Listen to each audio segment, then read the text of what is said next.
akira kana kakalanti n'ava ne mukalanti agende alabe nga bakwata mukwano gwe nebuuza tugenda tulinde empapula kabaka miliyoni bavaayo tetumulaba kugayo almost we spend an hour nga tetwayi. Yes, agamba atya ajiriko ajekomiddeko enkola video. Yes, channel yaffe eno tubebaza nnyo kubanga musubscribinga ne mukikola muno kyongera. So olunaku lwaliro still teri kulandaza teri kumala budde. Olunaku lwajjo twakolezeza ku mbeera d'okutezo kumire nga sikomugwa wakati ne ba tax enforcers oba basoza b'omusola ba URA ku motoka ya Land Cruiser V8 oba giyite mulumpimpi gye muyita mpenkoni. Avunira okuba nti basabye obuwandiiko ku mbeera eno nga d'okutezo kamillion tali kiriya na mbeera y'okuba nti motoka ngeje kuba nti amwewa kuva South Sudan na number plate ezigiriko za South Sudan. So olunaku lwaleero still kubamu ku mikono ya Dr. Chameleone abaddewo naye mu mbeera n'abasobola okubanga babirako naye mu kafubo mu bulamu buno oba mu mbeera eno okuba nti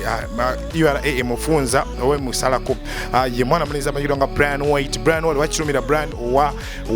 Brian White Foundation nasobola okubanga asuza Dr. Chameleone kineekyo after scarf oba okusikomogwa. So mu mbeera eno atasobola okubanga tufuna ku Brian White okwambala omukulu Alfred Angama kyomanyi Brian ekirala kyetagisa ebintu bino butawanvuwa nnyo Chameleone agendera omu n'empapula kati watuite kubanga weyanyibuziga twavunze ebifaananyi byolaba twadde tugenze wa Chameleone ofuna mpapula kati tugenda tulinde empapula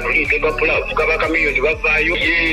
tetumulaba kugayo almost we spend an hour nga tetwayi nga tuli wabweru wa gate tugenda okulaba awo waliwo abamawulire nalingeddeko banya n'etv waliwo n'akamotoka ke twasanzeeyo olwedi kuganga kiringa ng'abantu abadde bakipulaninze nga waliwo abantu oba abakiri mu mwanya abakwata ebifaananyi takiwadde budde because there was nothing n'agenda abatwali kibi awazesikotinga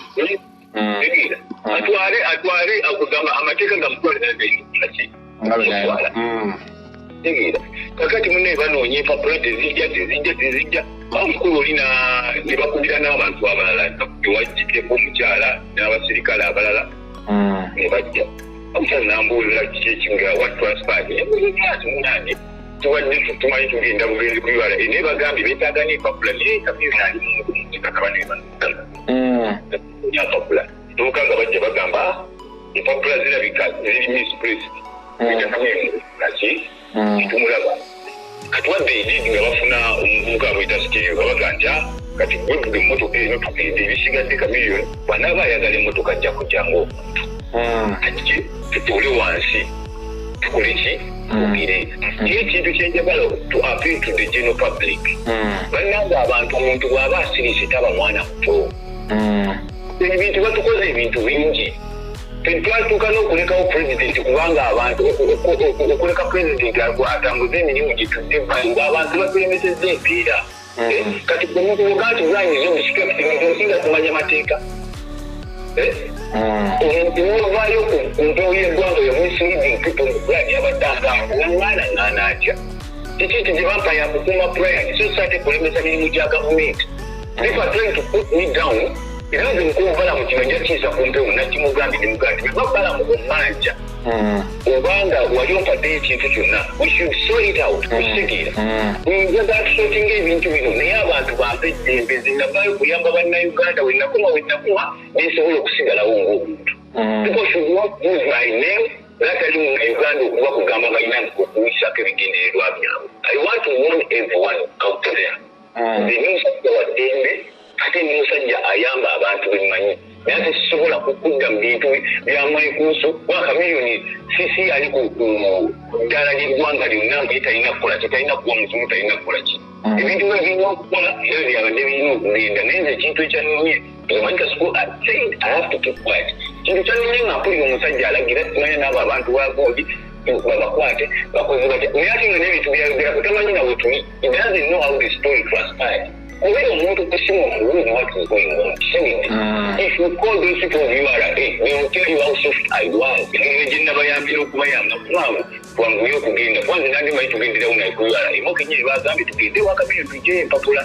naye kiso bad nti eggwanga litambulira ku propaganda ninaateeka ebintu ku social media kugamba okwagala okulaga abantu nti ate ffe tulina wetutwalira amateeka ne am a law abiding citizen ategera eggwanga lyange atayagala eggwanga lyange ne pulezidenti wange so nja kutwala budde bw'abantu njagala okwebaza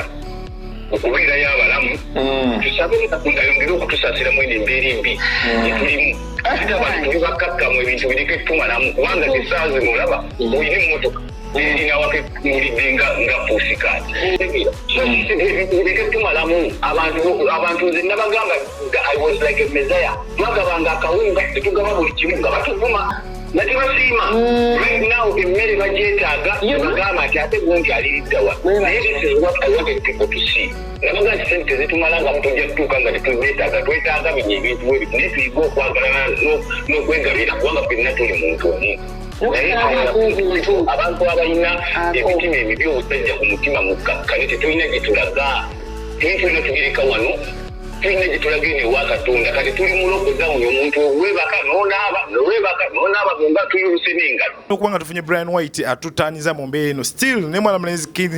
King Saha Semanda Mansour yayogedde ku mbeera eno neera nga ye mu kwogera kwe alaga omukulu amanyikiddwa nga Balam Barahagari muli wankwe y'omu kuba headlines okusika emmotoka ya Dr. Jose Chameleone nga neera apininga Balam alaga embeera ebbanga Dr. Jose Chameleone yamaze nga akukolera tewandi muyise mabega n'oleeta abayura oba n'osindika abayura okubanga basika emmotoka ya Dr. Jose Chameleone akira kanakalanjini n'ava ne mu kalanti agende alabe nga bakwata mukwano gwe nebuuza ebbanga lyakoze Chameleone kikyatana mufunamu kyakyayasa banange banza osirika bo nga bakitunuulira ku sayidi endala gye bafuniramu Balamu kati ebintu tubitunuulira mu nsi eyaddala okitegeera era ate nga mukwano gwo abiitinga swagagulabe ku mpingo ne famire yo ey'ebulaaya ekulabe ng'oli mu bigere bakusikka ku kabangalamu amaanyi neneebuuza yeyo kulandi gyabatabeekinga ebbanga lyonna ebazikuze nate disappointed mbadde kind of disappointed nendinyigiramu nti ensi eno kati tufunye ne korona atuyigirize ensi si yaffe ensi z'okuba neyasenyiga nga senyiga bulidde yafuga ensi nga tetumanyi munagigamba ensi yaffe twayise bulungi ezibannaffe wale yange yonna mu issu ena wali endala yonna sina issu endala yonna na muntu yonna naye owayudo wesaagala tegalo lyamba nesweta janziike agulire abantu emmere bamuwaaniwaane nti amaanyi mulumbero saa yagula emmere ngo giriko ogyekomereko tukusaba in case oyagala tutuukira comment like subscribe ojja ku WhatsApp number yaffe erizo 0784 44255 oba not 784 44255 0783442655 WhatsApp number yaffe gikoneko tulikinge tukyongereyo tubebaza nnyo kubanga musubscribinga bwe tutambudde ayi Makaiko the Processor tubebaza nnyo kubanga kwemuli agamba ati Uncle Sam e Dubai. Large upon yourself, respect.